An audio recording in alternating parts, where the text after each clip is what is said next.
Si tú te conviertes a otra religión, la gente lo toma variado. Pero cuando una gente dice, yo me convertí al cristianismo, la gente dice, ¿te lavaron el cerebro? ¿Qué es realmente la conversión cristiana?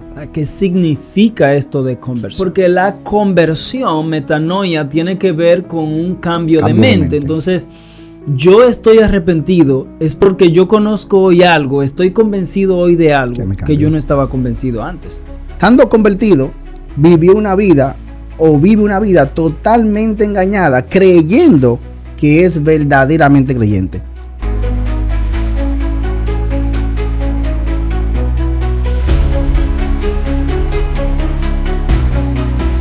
Dios les bendiga mucho, bienvenidos nuevamente a nuestro canal Teológicamente Hablando.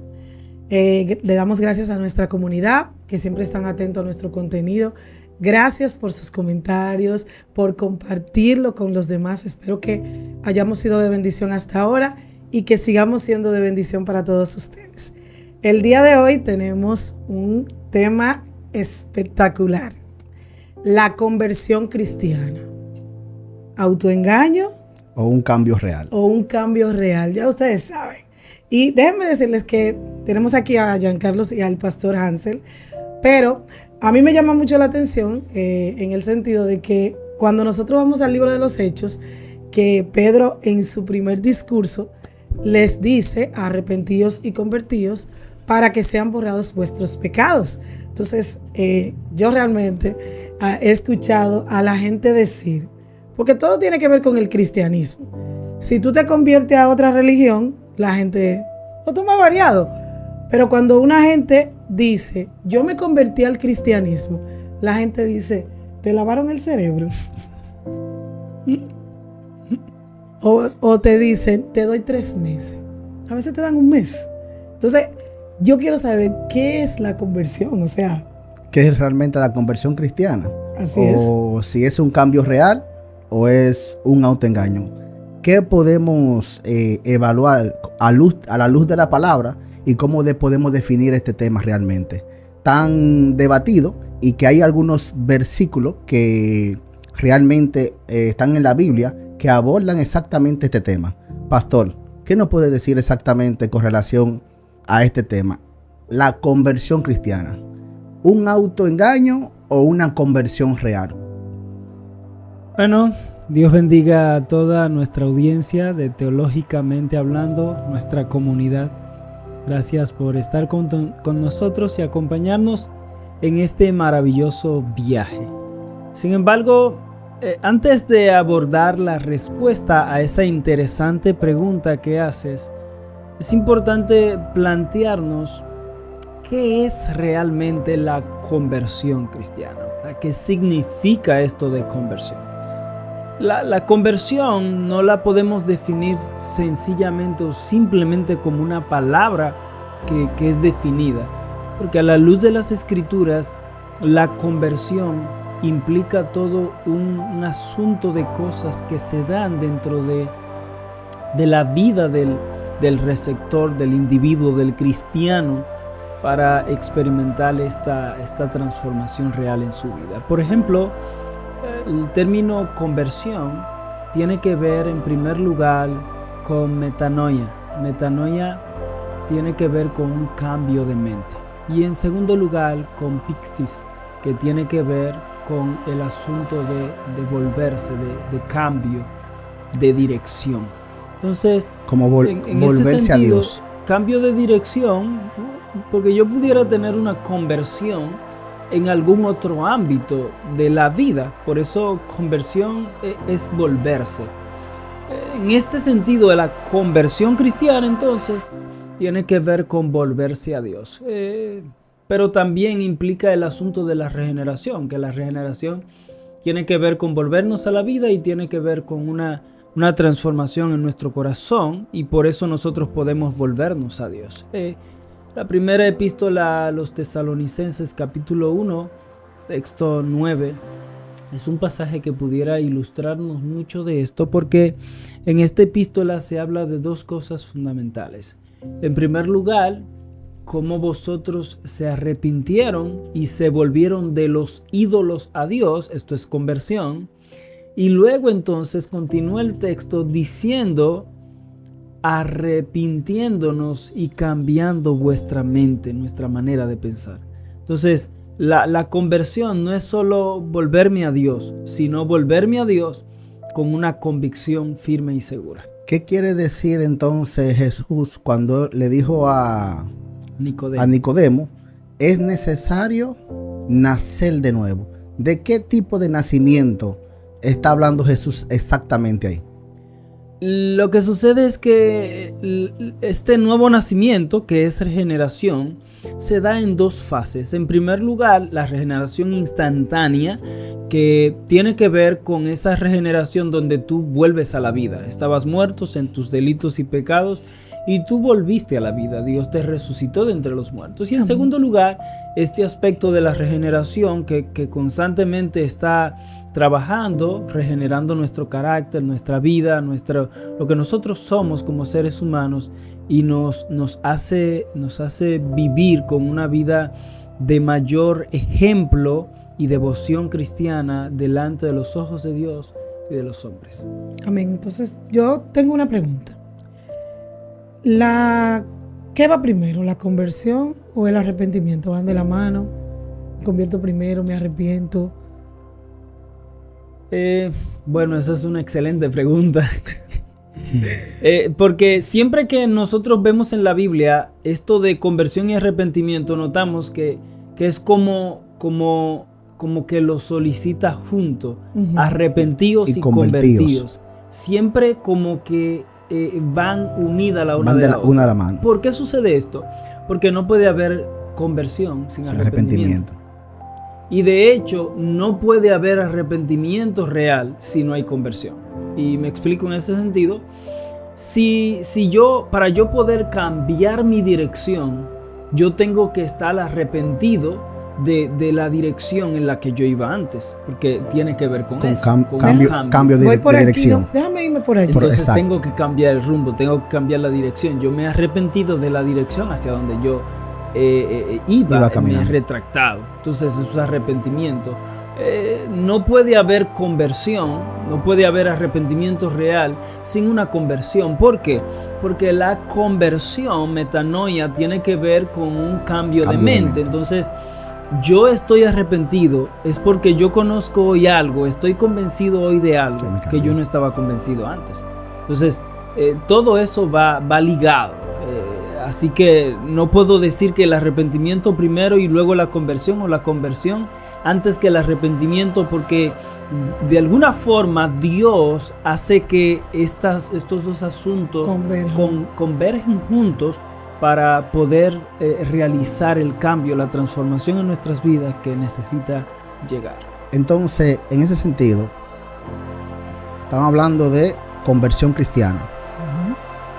¿Cambio real o un autoengaño?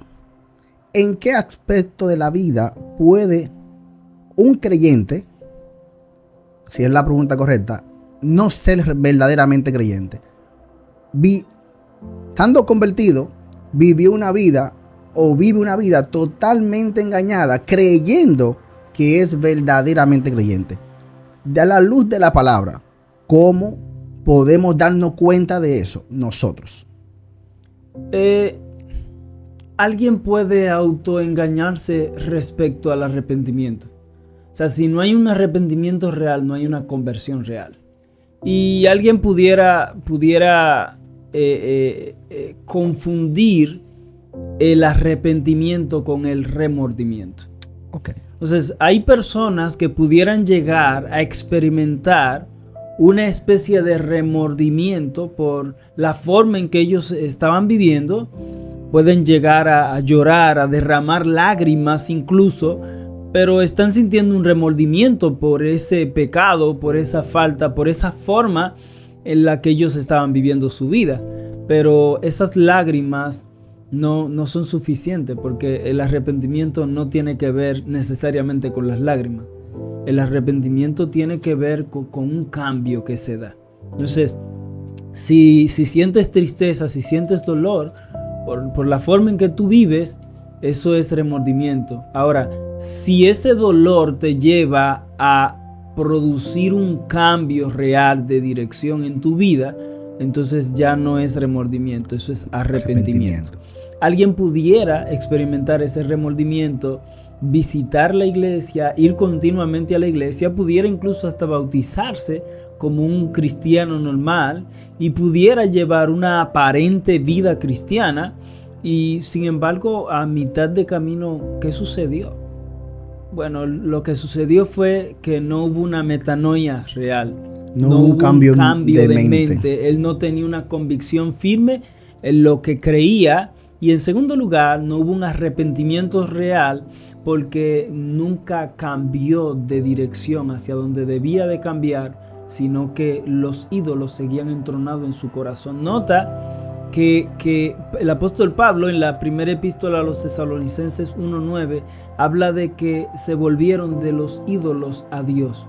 Entonces, la conversión tiene que ver con esto, con ese ídolo que yo tengo en mi corazón, pero que ahora yo me he vuelto de los ídolos y he ido a Dios. Hay un versículo clave que lo voy a leer un poco rápido, realmente, en base a lo mismo que usted estaba hablando. Hebreos capítulo 6, versículo del 4 al 6. Dice: porque es imposible que los que una vez fueron iluminados gustaron del don celestial y fueron hechos partícipes del Espíritu Santo, y asimismo gustaron de la buena palabra de Dios y los poderes del siglo venidero, y recayeron, sean otra vez renovados para arrepentimiento, crucificando de nuevo para sí mismo al Hijo de Dios y exponiéndolo nuevamente al vituperio. Aquí hay dos puntos de vista, uno calvinista y uno arminianista. Unos dicen que el arminianismo dice que aquí el hombre perdió la salvación porque entró en una apostasía. Y el calvinismo dice que el hombre, que habla aquí específicamente, nunca realmente fue salvo. Ahora bien, ¿cómo puede una persona que nunca fue salvo gustar del Espíritu Santo, como especifica el texto en hebreo, que dice que esa persona gustó del don del Espíritu Santo? Es decir, que el Espíritu Santo vivía en esa persona. ¿Cómo me puede explicar esta parte? Lo que sucede es que para eso tendríamos que recorrer un poco más el camino o anticiparnos a otras cosas más adelante en el contenido. Y me explico en ese sentido y voy a tratar de ser breve. La conversión no se trata solo de disfrutar las cosas de Dios. No se trata de disfrutarla, de tener una especie de experiencia trascendental. No, la conversión se trata de una convicción firme, de algo que yo estoy seguro. Se trata de que nadie me moverá porque yo estoy sobre la roca, y a eso se refería Jesús cuando él decía de estar sobre la roca, de fundar su vida sobre la roca, de plantar la casa sobre la roca. Jesús está hablando de convicciones firmes. Ahora, sólidas. Para yo tener convicciones firmes y convicciones sólidas, reales, debe de haber una metanoia en mi vida. Debe de haber una conversión real en mi vida. Y entonces, a la luz de eso, si esa conversión es real, si esa metanoia ocurrió en tu vida y tu casa está sobre la roca, no importan los vientos que vengan, tu casa no está fundada sobre la arena.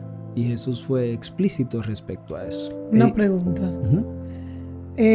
Porque yo escucho a veces a la gente decir que no, porque el Señor está trabajando en mí, yo me convertí, pero sí, realmente hay muchas cosas que todavía tienen que cambiar.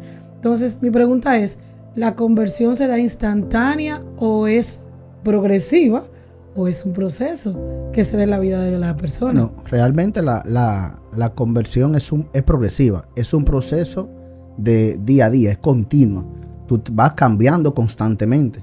Y si te diría aquí en medio de esta audiencia que es instantánea.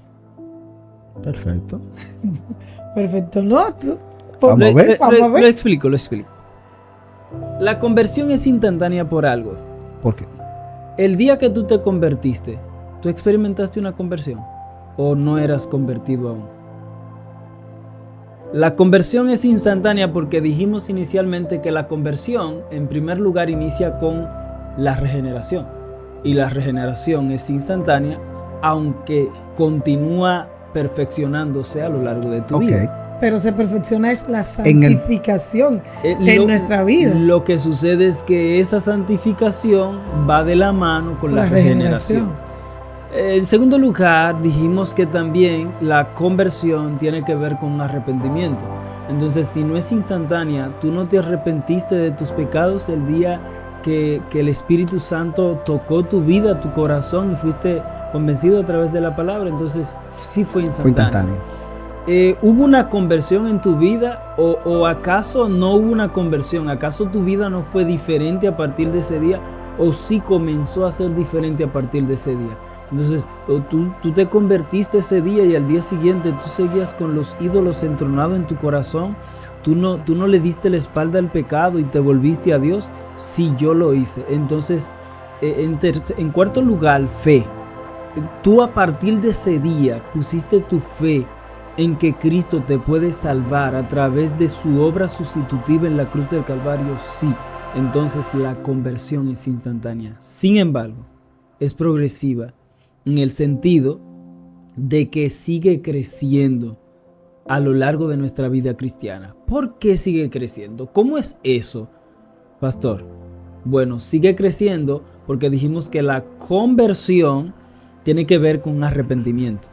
Y como dijo John Calvino, el arrepentimiento no es el inicio de la vida cristiana. El arrepentimiento es la vida cristiana. Es continuo. O sea, el cristiano no está llamado a arrepentirse el día que se convierte a Dios. El cristiano está llamado a arrepentirse constantemente. Segundo lugar, nuestra mente es renovada de día en día hasta llegar a la estatura de un varón perfecto, hasta tener la mente de Cristo.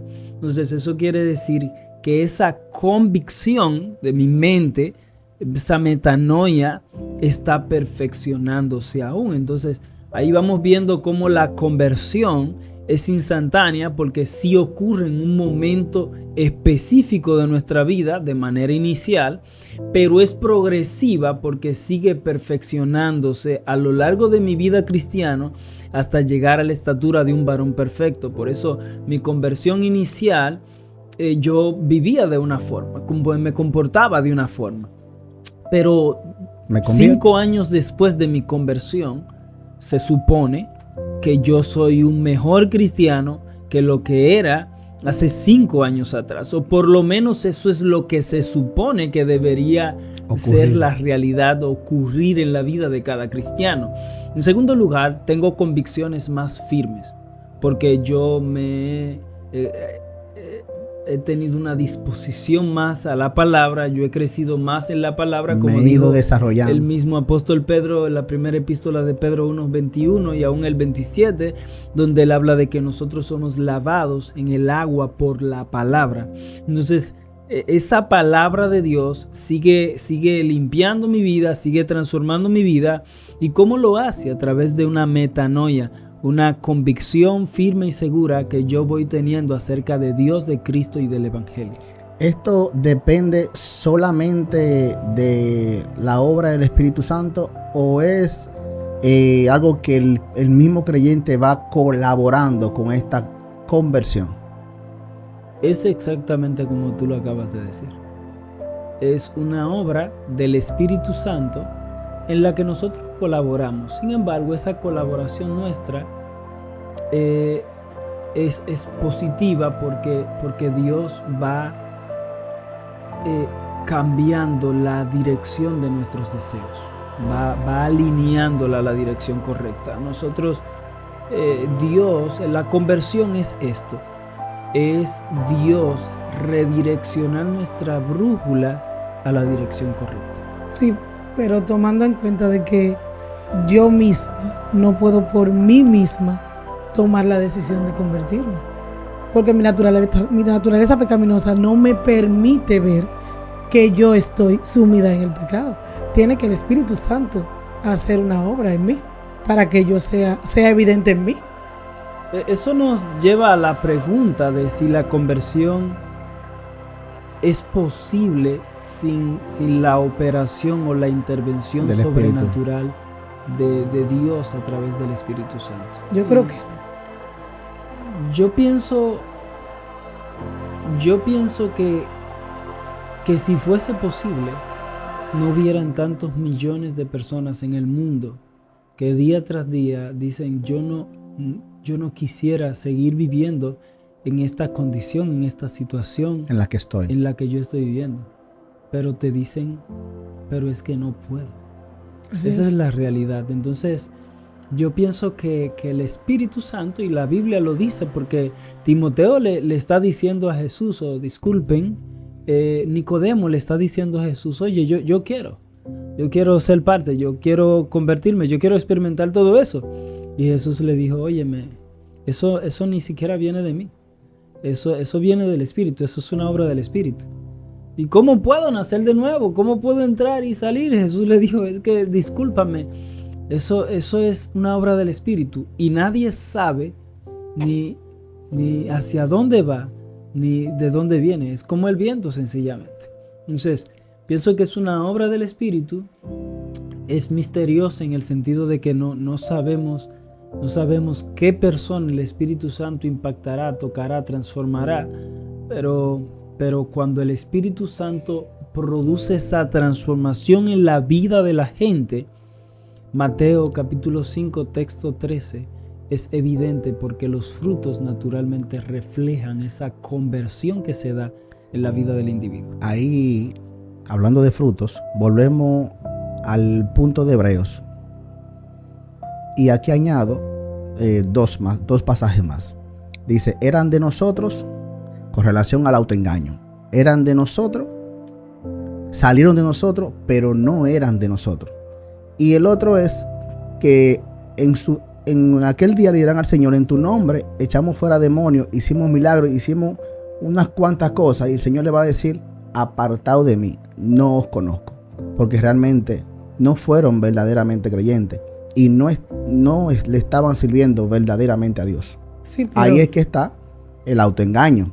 Y me gustaría que usted arrojara un poco más con relación a este punto para que el que le está sirviendo a Dios o el que cree que le está sirviendo a Dios vea si realmente está siendo autoengañado o está viviendo una vida realmente que va camino a la presencia del Señor. Y si está siendo autoengañado, ¿cómo a la luz de la palabra, cómo puedo darme cuenta de que voy hacia un precipicio? ¿Y cómo puedo entonces cambiar de dirección y volverme a Dios?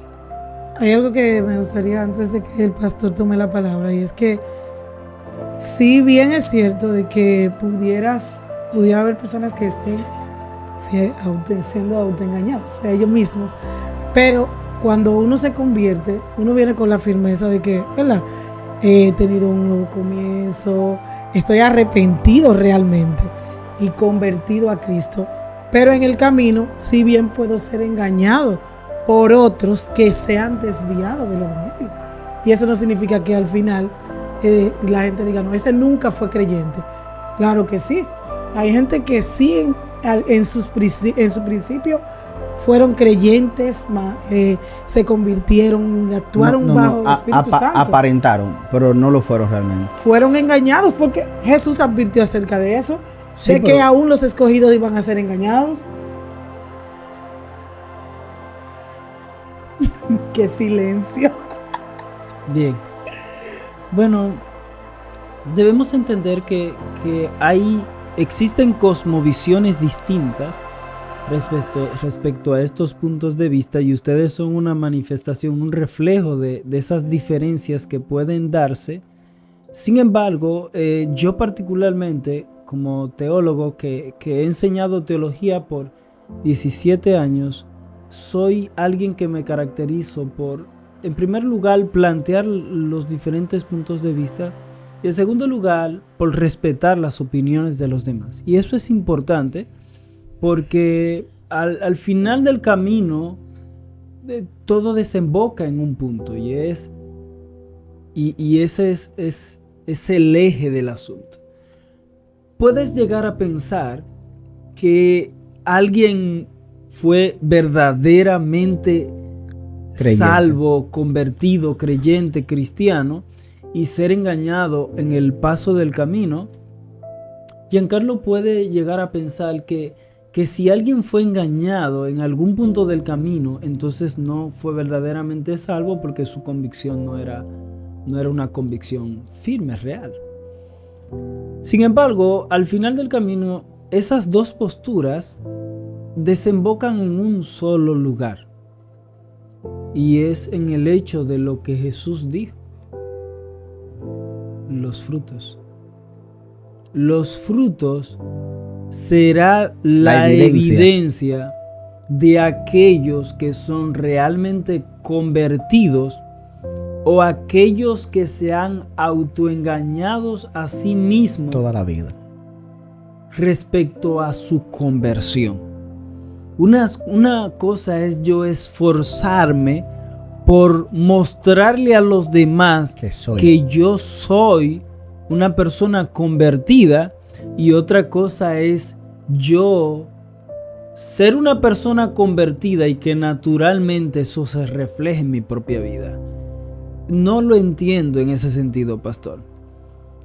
Un árbol de manzana no se esfuerza por dar frutos que sean de manzana. Él espontáneamente lo da. Es parte de su naturaleza. De hecho, nosotros no nos asombramos cuando vemos un árbol de manzana y decimos: ¡wow! Dio frutos de manzana. No, porque es parte de su naturaleza. En la vida cristiana, en la conversión, sucede lo mismo.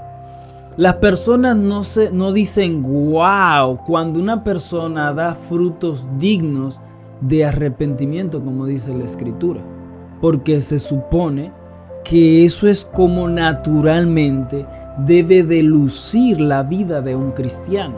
Entonces, pienso que en la vida de cada creyente debería suceder así. Cuando un creyente hace algo que no es propio de cómo debería lucir la vida de un creyente, entonces la gente sí se asombra por eso y dice: ¿y eso qué es disque cristiano? Así es. Y entonces nosotros apelamos y decimos: oye, duré un año haciéndolo bien y un solo día cometí un error, y entonces tú me condenas por eso. Bueno, realmente es injusto de parte del hombre que el hombre haga eso. Sin embargo, el hombre hace eso porque nosotros somos como un árbol. Y entonces, cuando un árbol de manzana te da otro fruto, fruto de plátano, entonces la gente condena eso, porque ahí hay un fallo. Entonces, la gente, el pecador, actúa así porque lo hace naturalmente, porque le asombra que ese árbol de manzana dé otro fruto. Entonces, pastor, pero es que nosotros vivimos en una realidad caída donde nosotros evidentemente vamos a fallar, en algún momento nosotros vamos a discrepar respecto a cómo debería lucir nuestra vida cristiana, y todo eso es una realidad. Sin embargo, es el punto donde llega el asunto de la vida cristiana, donde yo debo de esforzarme cada día, debo de asumir un compromiso cada día de vivir para la gloria de Dios. Y eso de vivir para la gloria de Dios no necesariamente tendrá que ser que mis frutos siempre sean espectaculares. Tiene que ver con el hecho de que cuando mis frutos no luzcan como deben de lucir, mi naturaleza debe de llevarme a yo ir donde ese no cristiano que vio esa actitud de parte mía, y entonces, como es parte de mi naturaleza, yo debo de ir donde ese no creyente y decirle perdón por mi actitud, porque a veces vamos delante de Dios y le decimos perdón, pero no vamos delante de esa persona que vio nuestra acción, que vio nuestra actitud, nuestra forma de comportarnos, y que por causa nuestra el evangelio sufrió un descrédito. Y la forma en que podemos remediar un poco esto es yendo donde esa persona y decirle: perdón por esa actitud que viste de mi parte, no fue la forma correcta, no actué con la actitud correcta, no respondí de la forma en que debí responder, no es la forma en que debe de actuar un cristiano, así que te pido perdón. Esa persona tal vez te dirá: bueno, no fue contra mí que tú lo hiciste, es a Dios que debes de pedirle perdón. Entonces esa es una buena oportunidad para uno incluso introducir el evangelio y decirle: sí, es cierto, yo he pecado delante de Dios, pero también yo he pecado delante de ti, sí, porque no es la forma en que yo debo de comportarme, actuar, no es la forma en que debe de verse el evangelio. Así que perdón vecino, perdón hermano, perdón hermana. Entonces la conversión dijimos que transforma nuestra vida. Entonces esa transformación de vida no solo tiene que ver con cómo luce nuestra vida, sino también en cómo nosotros respondemos cuando nuestra vida no luce como debería lucir. Porque realmente nosotros somos, la gente lee la Biblia a través de nosotros, con nuestra forma de comportarnos. Somos una luz aquí en la tierra y debemos reflejar realmente la luz de Cristo en nosotros. Por eso dijimos que la conversión es instantánea, porque la conversión es volverse de los ídolos a Dios, es volverse de las tinieblas a la luz, es volverse de la muerte a la vida. Nadie está medio muerto, nadie está medio alumbrado, sencillamente es algo instantáneo. O y en el momento en el momento en que tú te conviertes, tú debes de reflejar la vida de un convertido. Claro que en la medida en que tu mente vaya teniendo una convicción más amplia respecto al evangelio, conociendo más al Dios de la palabra, entonces tu vida debería reflejar aún más esa conversión, pero debe de ser una conversión instantánea y real. Bueno, creo que ya llegamos al final. Pero antes de concluir, Esmirna, son una pregunta para el público en general. Ok. ¿Qué recomendación, pastor, para concluir ya? Recomendación le da a las personas para que puedan salir de ese autoengaño y puedan entender que están o no están en una conversión real?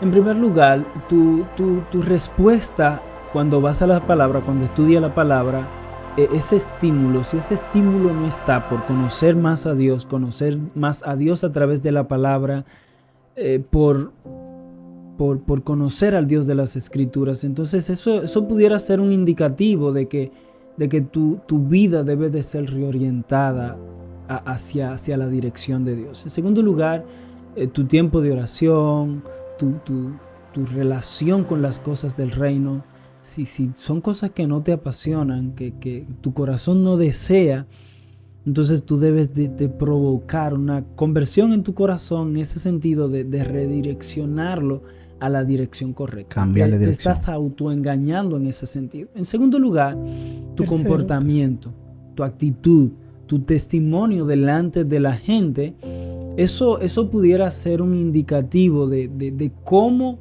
realmente es tu conversión, en cuanto a una conversión real o un autoengaño que te estás haciendo a ti mismo.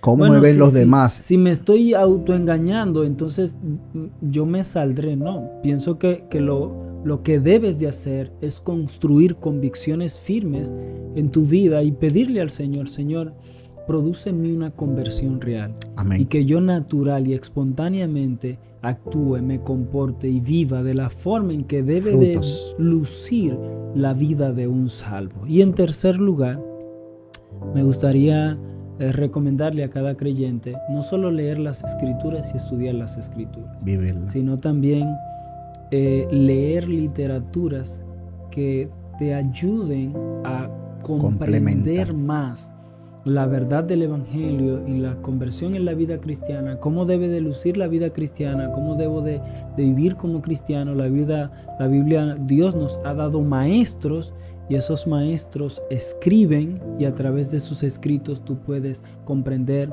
aún más claro esas verdades. Amén. Amén. Pues ahora sí hemos llegado al final de este tema maravilloso. Realmente, si hubiese sido por nosotros. No. Sin desperdicio. Queremos que usted lo vea. Claro. Que pueda también aportar en los comentarios si tiene alguna pregunta pues se le estará respondiendo ahí mismo. Así que muchas gracias a nuestra comunidad por haber compartido con nosotros en este programa. Dios les bendiga mucho y esto ha sido Teológicamente Hablando. Dios le bendiga.